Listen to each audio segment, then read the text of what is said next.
시청자 여러분 안녕하십니까. 지금부터 전국현의 안보 정론을 시작하겠습니다.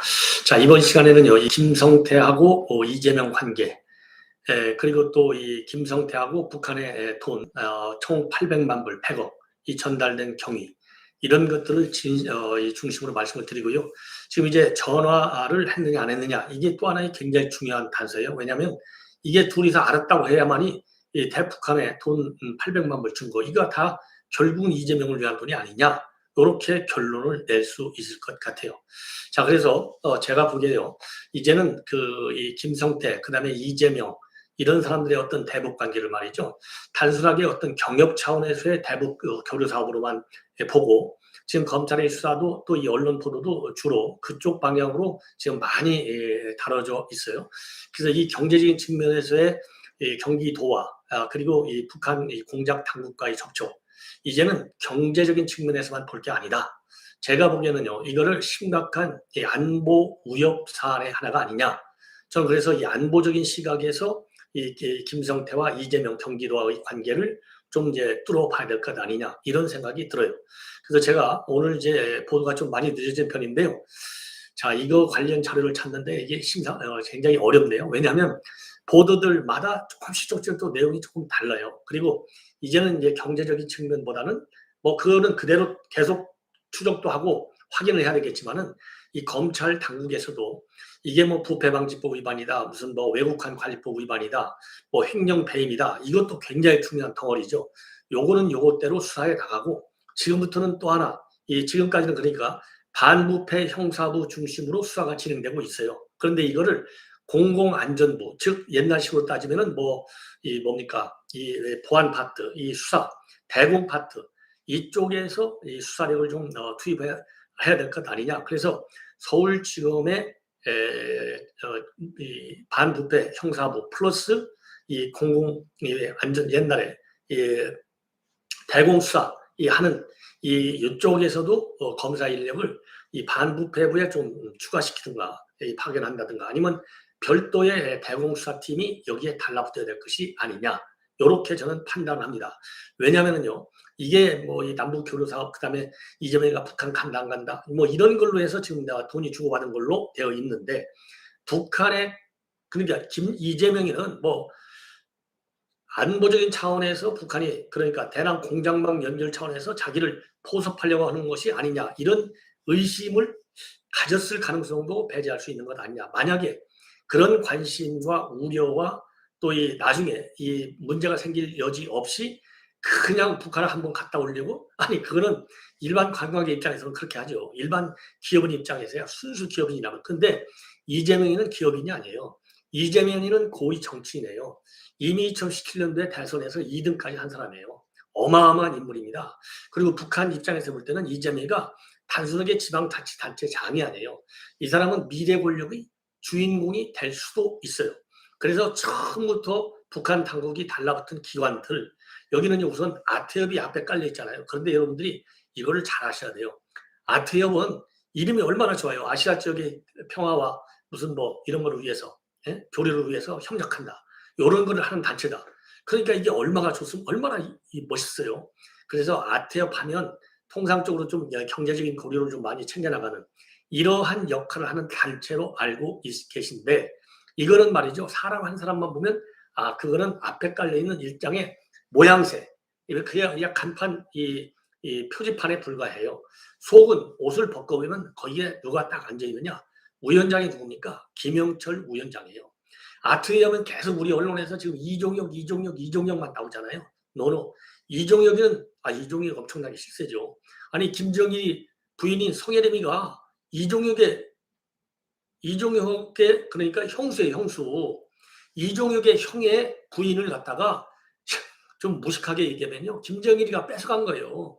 왜냐하면 김정일이하고 이종혁이가 워낙 가까우니까 이종혁 집에 맨날 놀러 가는 거예요.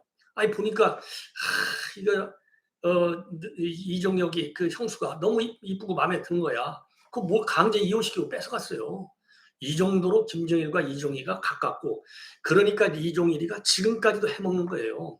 예, 그래서 앞에 이종일이는요, 쉽게 얘기하면 어느 정도 되는 사람이냐, 아주 귀신 같은 사람인데 앞에서는 여우 같은 그런 그 모양을 지우고 속에서는요 늑대 같은 사람이에요. 예, 여우와 늑대로 비교하면 돼요. 안과 박씨. 그 위에 누가 있느냐? 아태엽에 김영철이가 앉아 있다. 이거가 언론에서도 별로 관심을 안 둬요. 결국 안부수라는 사람이 북한에 넘어가가지고 이 김영철이한테 7만 불? 저는 거짓말이에요. 70만 불 줘도 돈이 많지 않아요. 물론 송명철이한테 53만 불 줬다 이런 얘기도 나오지만 그 합치면 한 60만 불 되잖아요.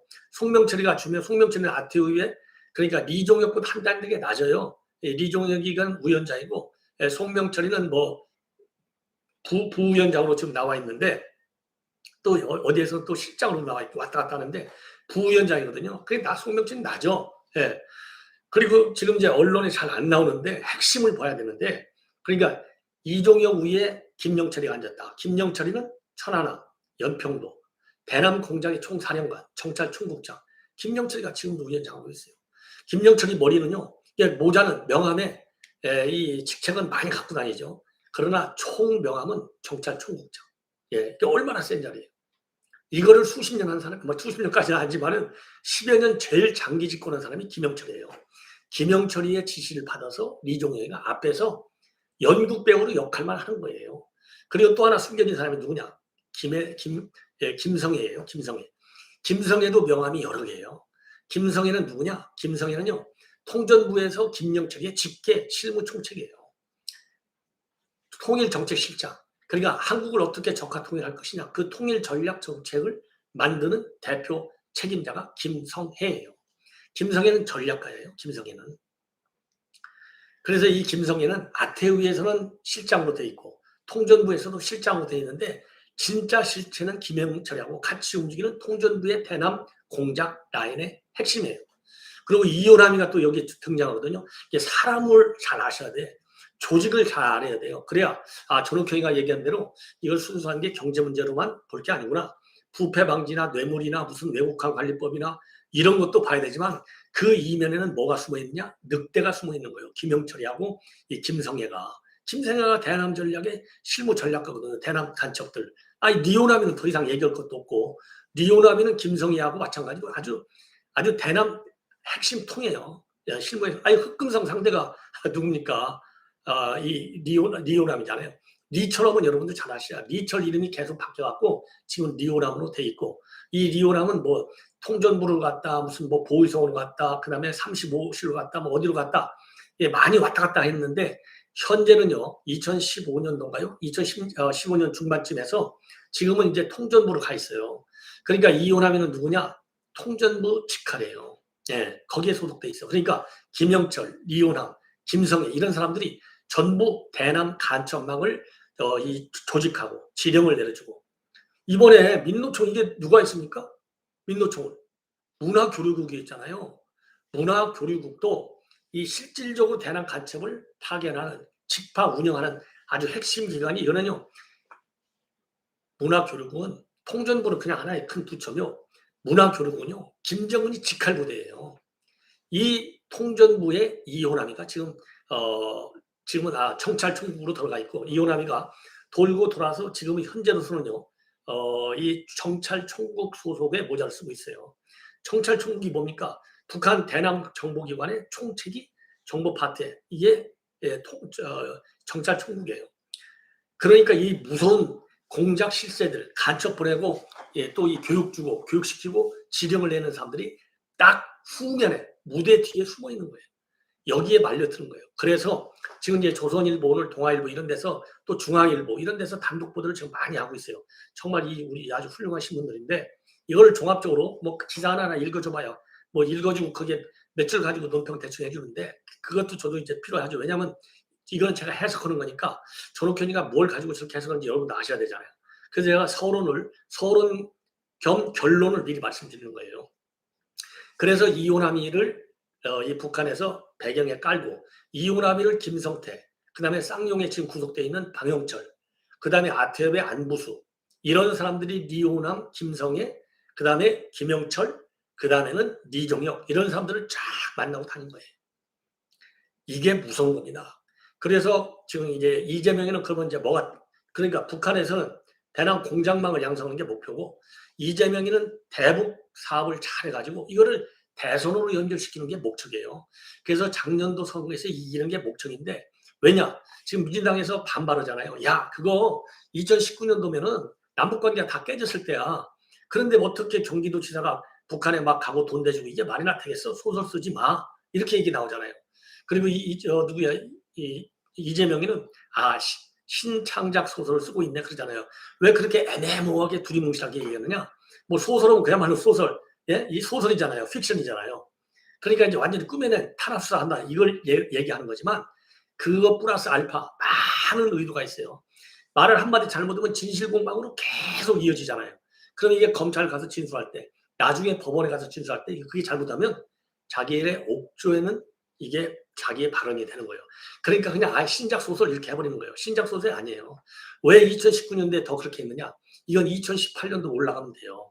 2018년도에 문재인이가 남북 정상회담을 3차례나 합니다. 3차례. 그 평양 정상회담을 하는데 이재명이만 쏙 빠져요. 왜냐하면 접경 지역에 있는 단체를 데리고 간다는 명목하에 거의 다 대표단을 구성하는데 이 접경 지역 하면은 강원도하고 경기도잖아요. 서울도 물론 해당되지만 좀 떨어져 있잖아요. 뒤로. 경기도는 완전히 최전방, 강원도도 최전방. 그러면 이재명이하고 최무순을 데리고 가야 돼요. 그런데 최무순은 데리고 가. 근데 이재명은 안 데리고 가. 찍혀가지고. 2017년 대선 때 찍혔거든. 예, 반으로. 안 데리고 가. 누구를 데리고 가냐? 박원순이를 데리고 가는 거예요. 이재명이가 2022년도를 내다보면 앞이 캄캄하잖아요. 그러니까 이재명이가 독립제론 채널을 끊으려고 이화영, 김성태, 안보수를 내세운 거예요. 제가 그래서 그동안에 계속 그랬잖아요. 경기도 이재명은 좌총령 500구 형식으로다가 대북 사업과 관련해서는 이화영이가 이화영은 경기도 자기네 식구니까 예, 쌍방울과 안부수가 있다. 이런 사람들을 이 배후 세력으로 해서 추진했다. 이렇게 돼 있는데요.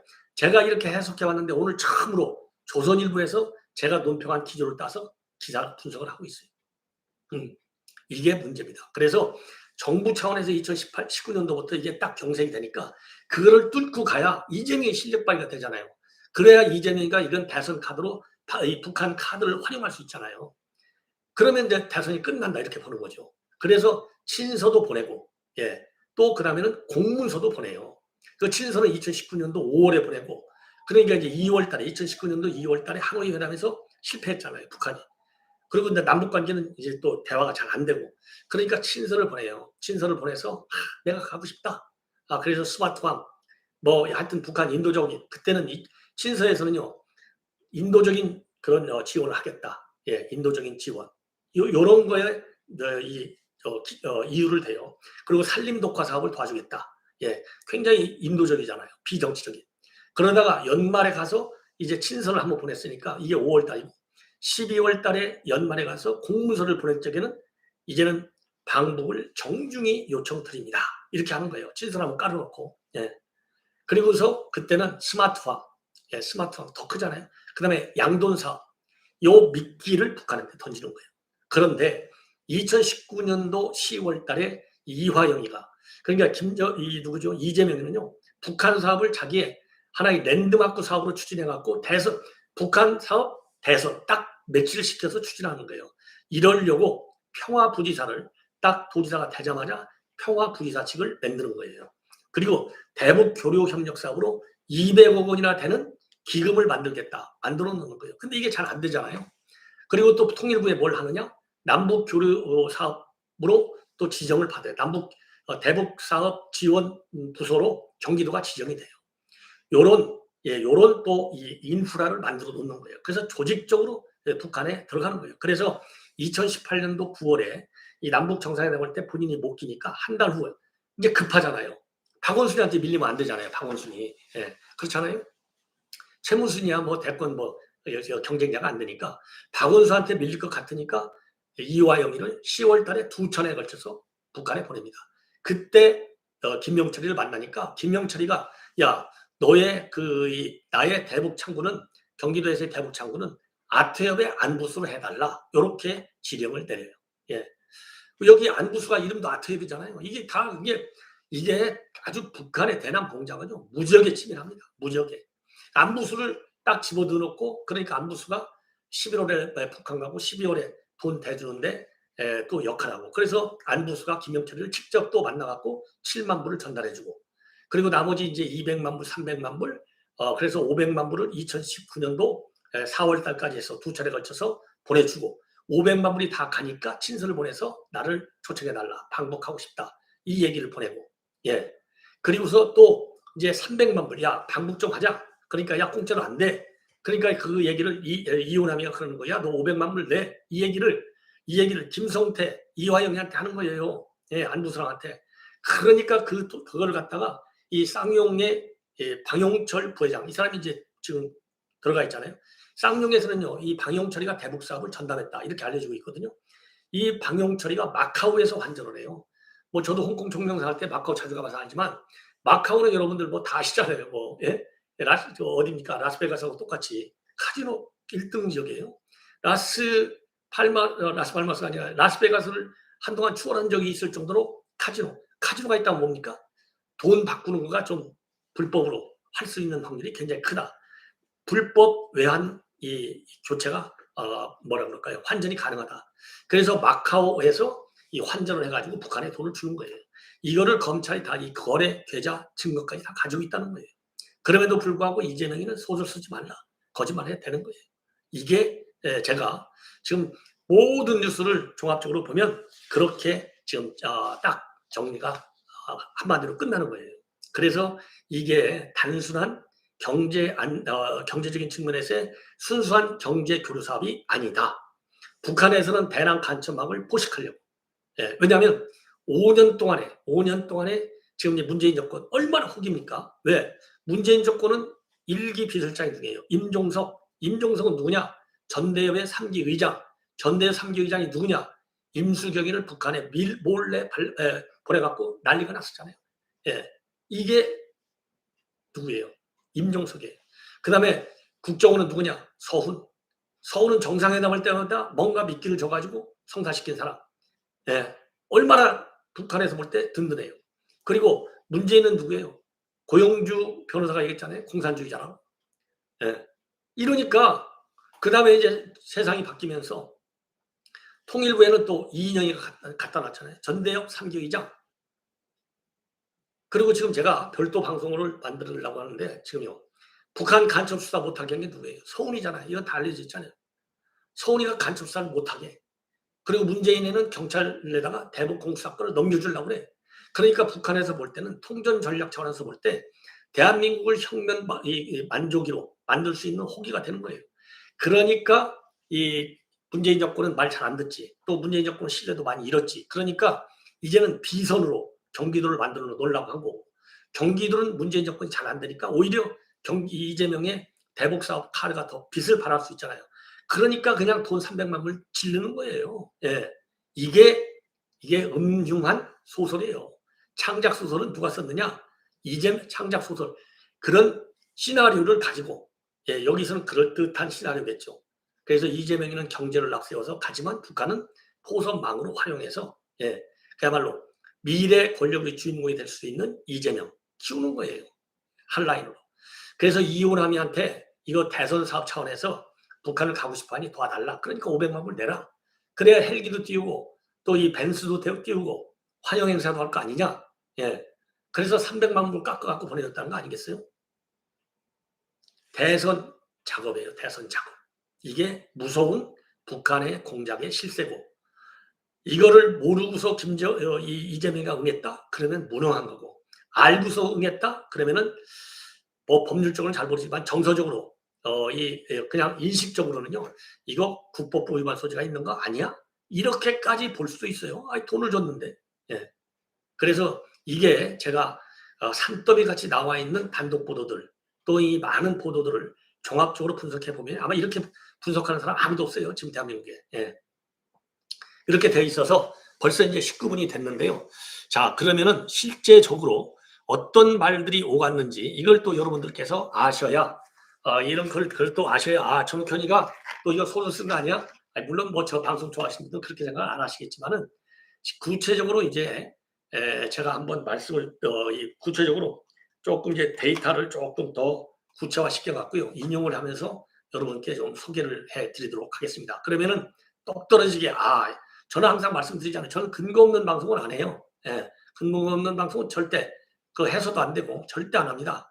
자, 그래서 이 내용 구체적으로 이 뭐라고 이 쌍방울의 김성태 이화영이 그리고 이 북한의 김영철이 그리고 또 이호남이가 얘기했는지 이런 거를 좀 제가 자세하게 말씀을 드리겠습니다. 그리고요, 통화한 거 지금까지는 이제 중국에서 이화영이가 김성태한테 전화를 바꿔줘갖고 2019년도 1월 17일 날 이 쌍방울과 북한 간의 합의서가 다 되니까 기분이 좋아갖고 이화영한테 아니 이화영이 아니죠. 그 김성태를 이재명한테 바꿔줘갖고 통화를 하게 시켰다. 이게 이제 처음 한 번인 걸로 되어 있잖아요. 그런데 그게 아니고 지금 이 변호사비 대납 의혹의 이 주인공인 이태영 변호사가 말이죠.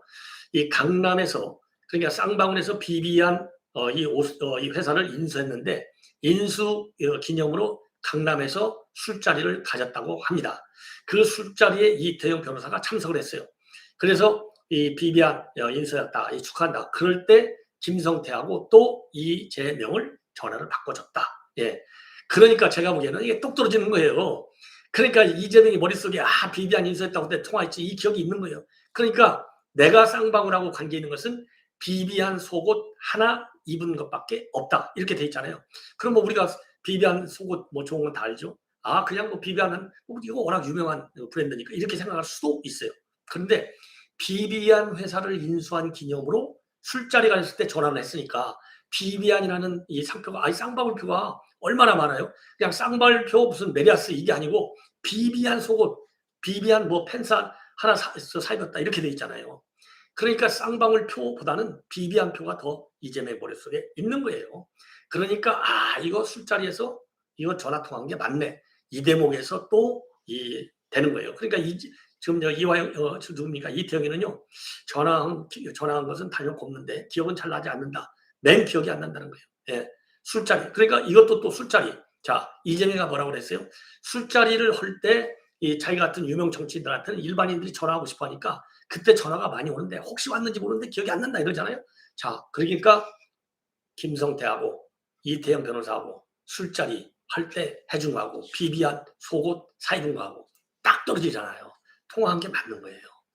귀신 같잖아요. 귀신. 창작 소설이 아니라 이거는 실화다. 다큐멘터리다. 이렇게 저는 보고 싶어요. 자, 그러면은 구체적으로 말이죠. 조금 자세하게. 자, 쌍방울 그룹의 누굽니까? 이화영한테 대북 창구를 찍어줬다. 요 내용 여러분께 이제 조금 구체적으로 뭐라고 김영철이가 했는지 이런 거를 좀 제가 자세하게 좀 말씀을 드리겠습니다. 예, 그래야 여러분들도 좀 더 쉽게 이해하실 테고요. 송금 의혹에 등장하는 인물, 그러니까 이제 정창출구 출신의 김영철 아태 위원장, 그 다음에 리호남 보위성 공작원, 이 사람도 이제 보위성 돌고 돌아서 지금은 정찰 총국 소속으로 돼 있고요. 리종혁 아태위 부위원장, 그 다음에 죄송합니다. 송명철이가 부실장으로 돼 있어요. 요 4명이 송금 당사자들이에요. 그리고 우리 한국에서는 이화영이가 되어 있고, 그 다음에 안부수가 되어 있고, 뭐 당연히 김성태가 들어가 있고, 예. 그 다음에 아까도 말씀드린 박영철 부회장이 들어가 있어요. 이런 사람들이 800만 불 뒤 주인공들이에요. 이게 이제 007 영화 같은 거예요.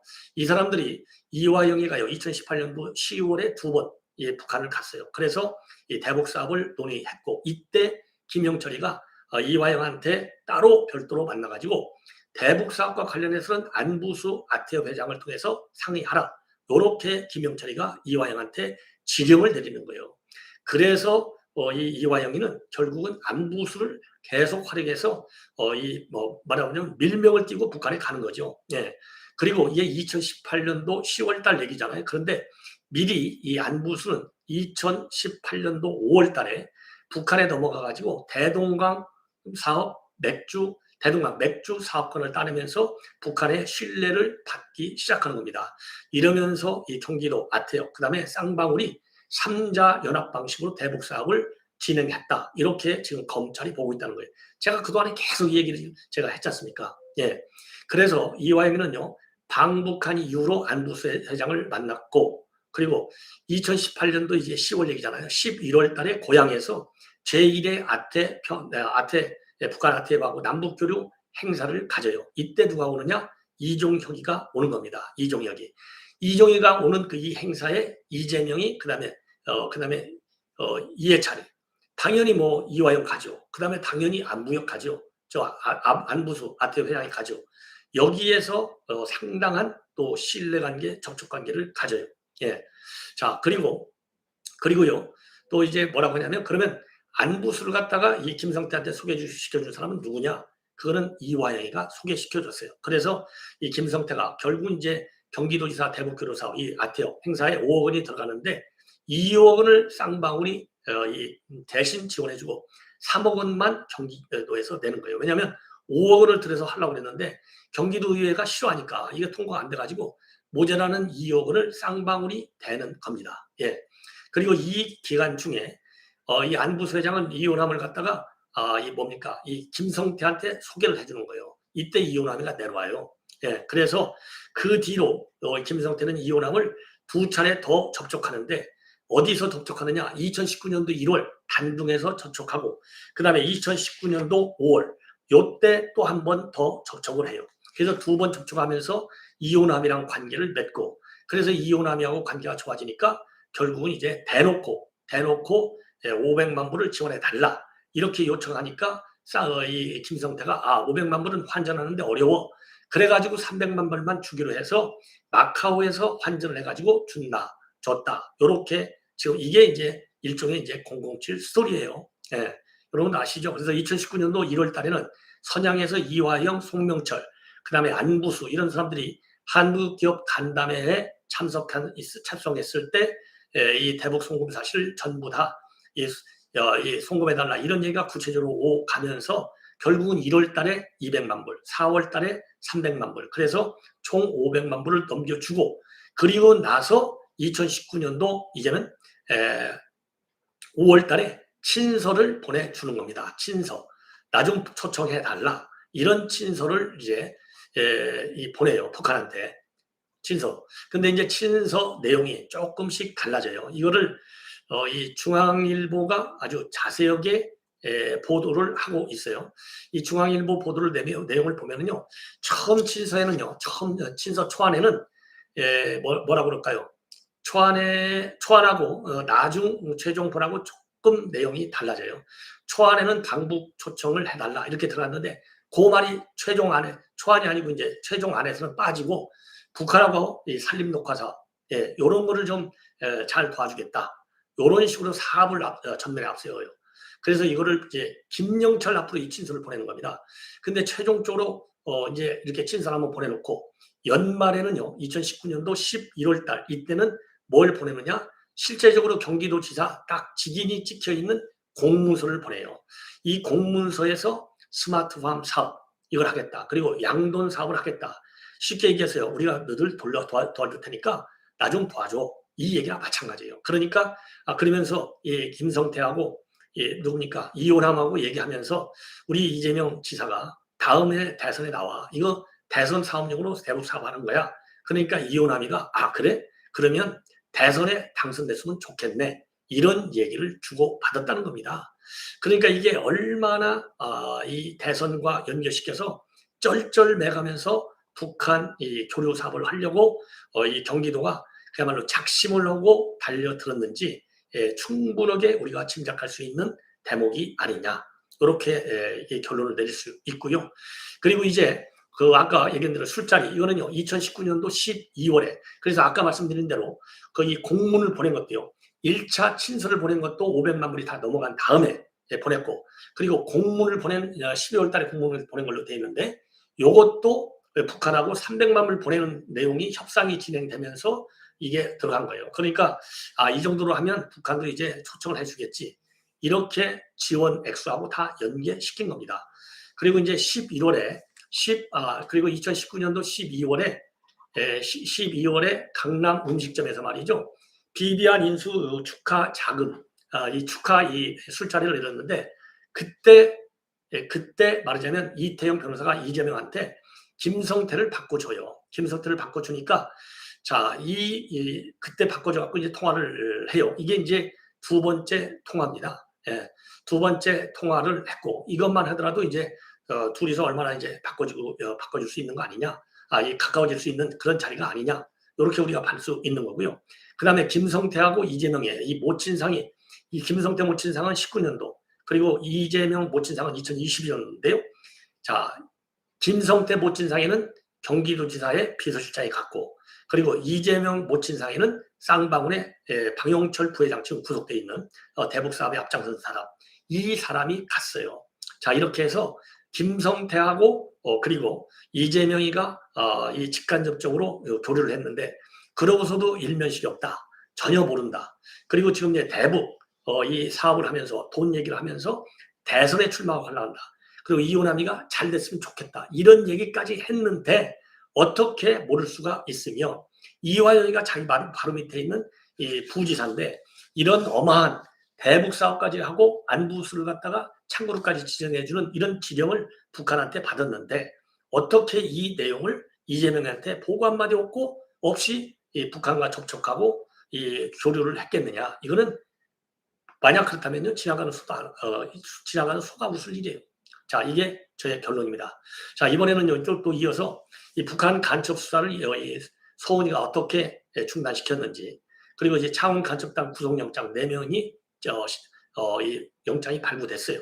그리고 정의용이가 지금 두 번째로 조사를 받고 있는데 구속영장을 칠 예정으로 있습니다. 이 관련으로요, 바로 좀 이어서 또 여러분께 전해드리도록 하겠습니다. 시청자 여러분들의 많은 시청 부탁드립니다. 대단히 고맙습니다.